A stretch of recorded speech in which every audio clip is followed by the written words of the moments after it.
Yeah, there is a guy that decided he was going to load up his truck with all kinds of food, a grill, and he was going to make a difference in some lives.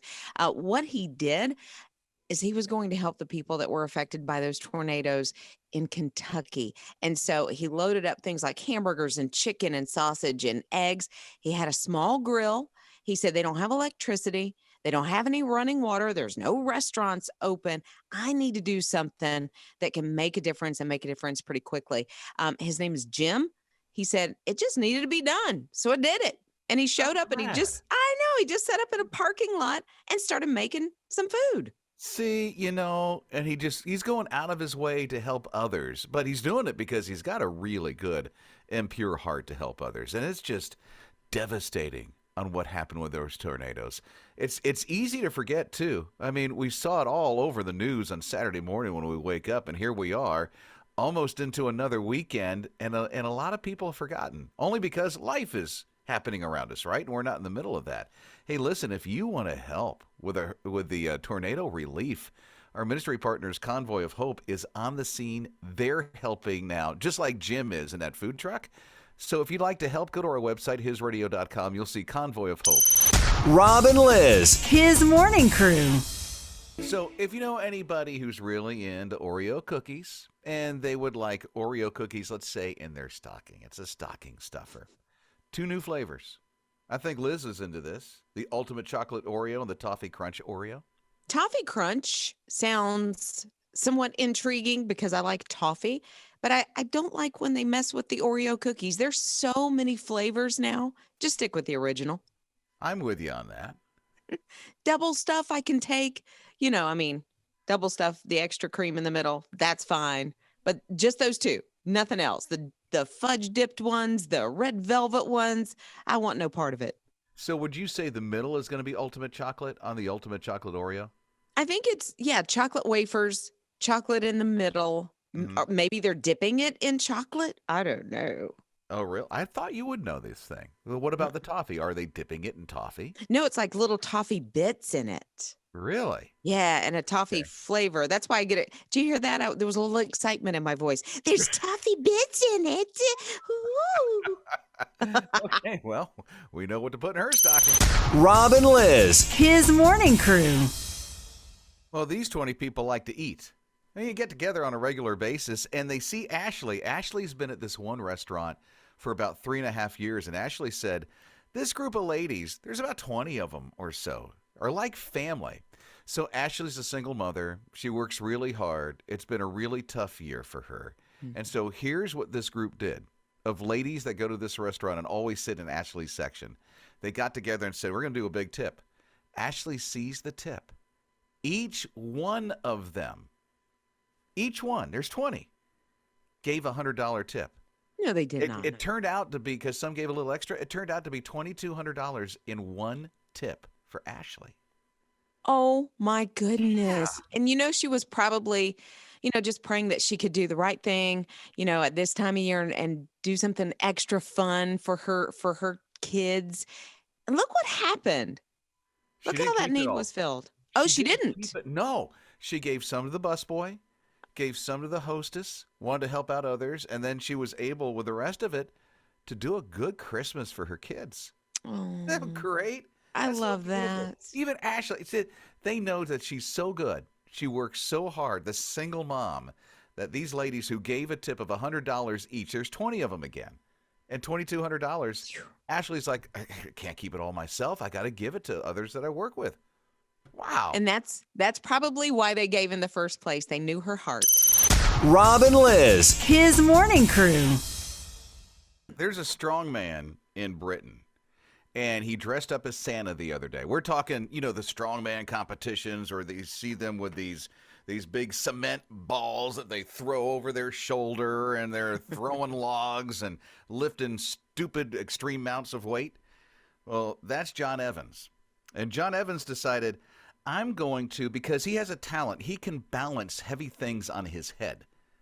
I mean, he's done bicycles and people and stuff like that. So he decided, I'm dressing up as Santa, red suit and all, put a chimney, like the one you see on your roof, the one that Santa goes in.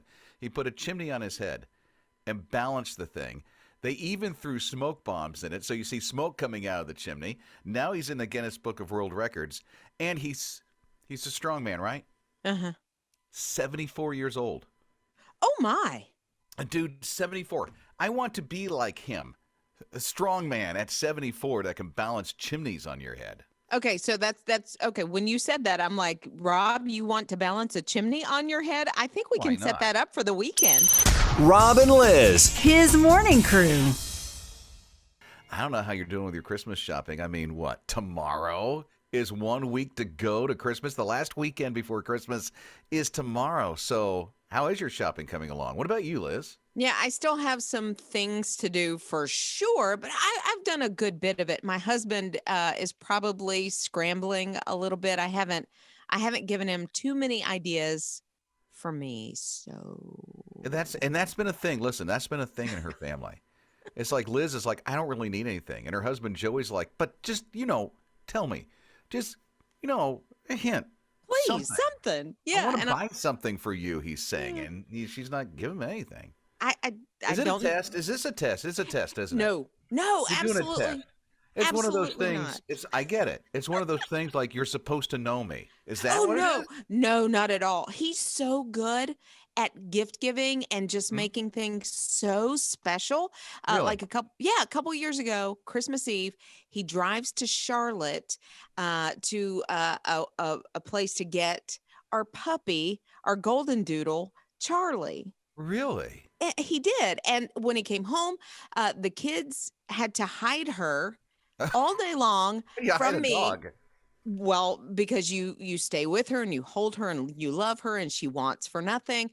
But when they came down to get dinner, she started whimpering, and that's how I knew that Charlie was now in our lives, and it was the Oh, best ever. really? Oh, I Yeah. love that. You would say that's one of the best gifts, huh? Oh, absolutely. For us, if you talk about a best gift, I really have to think about this.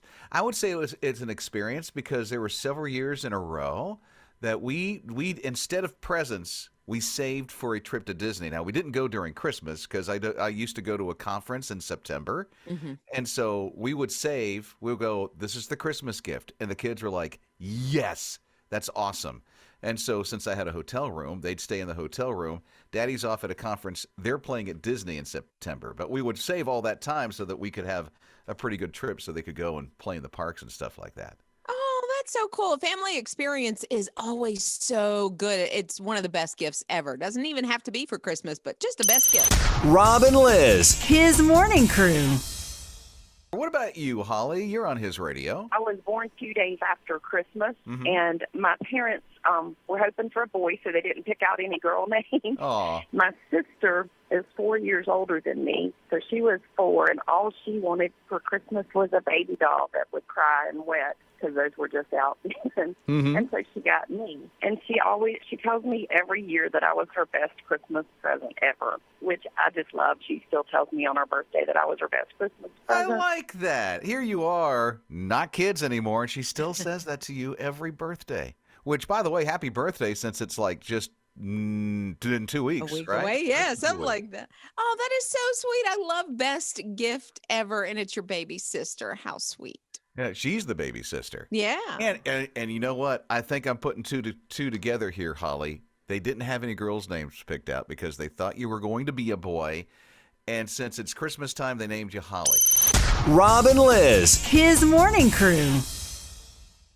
I know the holidays are stressful for me, for a lot of us trying to just get ready, the shopping, the baking, the whatever, the traveling. But, it can be really stressful for our pets too, dogs and cats, birds, whatever it is that you have, hamsters. They get totally stressed out. And it's because you got so many people coming over, or maybe you're traveling. So they have like separation anxiety or just fear from the different sounds. And even, you know what our dog Charlie is afraid of? What? The Christmas tree. She was at first. And then she's kind of come around because it's different. Why is this tree inside of her house? What's going on here? Is she afraid of noises? She's not afraid of noises, but like if I don't want her to get to the Thanksgiving turkey that was on our counter, I have to make a barricade of things that I know that she's afraid of. So That's hilarious. yes, so that she won't get into it. But American Kennel Society, they said there's a couple things we can do, and that's things like get them. It's just like with a toddler, if you ask me, because if you wear them out, like if you get them a lot of exercise, Yeah. they're less likely to be fearful because they're so tired, they're not really thinking about it, and they're going to sleep. There's some truth to that. I mean, we exercise our dogs every day. You Every have day, which to. helps us to get some exercise in, right? True. Yeah. So yeah, and we notice like if it's a rainy day for a couple of days and we can't get outside for a walk, it's a totally different story. Well, they get really Oh my. anxious and they're bouncing off the walls and and then some dogs I have two dogs. One of them I will not call his name because I don't want to, embarrass him. But We won't say a thing about Ace. It's okay, all right. hey. If I separate from him, even if I walk into another room and I shut the door, sometimes he'll tinkle because he gets mad at me. And so In they the said house? yes. And so Oh, I have Ace. learned I don't shut the door. I always let him be near me. And so those are some of the things we just have to get to know our pet and know what works so that we can kind of head these things off at the pass. Rob and Liz, his morning crew. Have to share a text. I love this from Becky. Becky says, "So, Liz, what happens with Ace when you leave the house?" She asks that question because what does Ace do, Liz, when you leave the room and close the door? So let's just say I go into my bedroom and I close the door and I haven't allowed Ace to come in with me. That's If her he's dog, on- by the way. That's her Yes. dog. Yes, little Pomeranian. And he will tinkle on the floor. He gets upset with me and has separation anxiety. So when I go to work, it's like he's either gotten used to it or he just gets mad when I'm still in the house and Mhm. he's not part of what I'm doing. Yeah, so Becky, he doesn't do that. When she leaves. Only Ugh. when she goes into another room and closes the door. And separates him from me and he knows I'm still there. Do you have like a mop just everywhere in every room or something? No, because I leave doors open. I invite Ace into every part of my life when I'm at the house so that we don't have this issue. where there's a moment you need privacy. Nope, not when from you- him. When you have to potty yourself, He goes mean, with me. I'm just saying really? he goes with me. goes in the bathroom with you? They both do. And I mean, can't. I can't Charlie do that. goes into Charlie's Mm-mm. our other dog. I can't do that. Why? But I just no. I mean, there's a moment you need to yourself. Rob and Liz, his morning crew. You may have seen this in the news already, where a FedEx driver went behind like an apartment building and then got rid of all the packages and drove off. And then the police show up. This is in Greenville, North Carolina. The police show up to get the packages, and they delivered, about 73 of them? Oh, something like Amazing. that. Yeah, they made 73 different stops, you're right, because of all the packages. I guess the guy was just like, "Look, I'm exhausted. I'm done." Or maybe he had an emergency and he had to get to, but Well, you're he nice still to think shouldn't like have. that. I'm trying. I'm I- trying. Doubt that. But, benefit of the doubt, whatever. He got in big trouble. He Of did. course. But, hey, listen. The police saved Christmas in Greenville, North Carolina for a lot of people. Yeah, that were looking for their packages, calling wherever they ordered from and saying, "Look, I don't know where my package is. It says it's been delivered, but it's not here. It's not at the house." And probably, FedEx was like, there's a lot of these calls coming in. We got to figure out what's going on. Well, and thankfully there was someone observant at that apartment complex that saw this guy doing this, that delivery driver. So, yeah, all those parts put together saved Christmas for a lot of people that were waiting for packages that were going to be Christmas gifts. So thanks, police officers, for your service. Rob and Liz, his morning crew. You got DoorDash, you got Grubhub, you got Uber Eats. Oh, you can get the deliveries if you want them. You should hear this one delivery. Try to take a wild guess on where this is going. Here's the menu. Here's what Uber Eats just delivered. Boiled mackerel in miso What's that? Miso. Okay, there you go. As you can tell, I get around. Simmered chicken in bamboo shoots. Really? This is Okay. a Uber Eats delivery. Doesn't end there. There's a beef bowl cooked in sweet sauce and in a braised pork. Where in the world do you think that goes? Southeast Asia. No, the International Space Station. What in the world? Yeah, just delivered there by an Uber Eats delivery person who happens to be the owner of Uber Eats. And went up in SpaceX and delivered it in person. Literally docked, went into the International Space Station, handed them the bag, full uniform. Okay, so hold on. You're at the International Space Station. You're getting a delivery from Uber Eats, Yeah, and you you do that now. order boiled mackerel? Oh, yeah. No. Yeah. Y'all better bring me a pizza.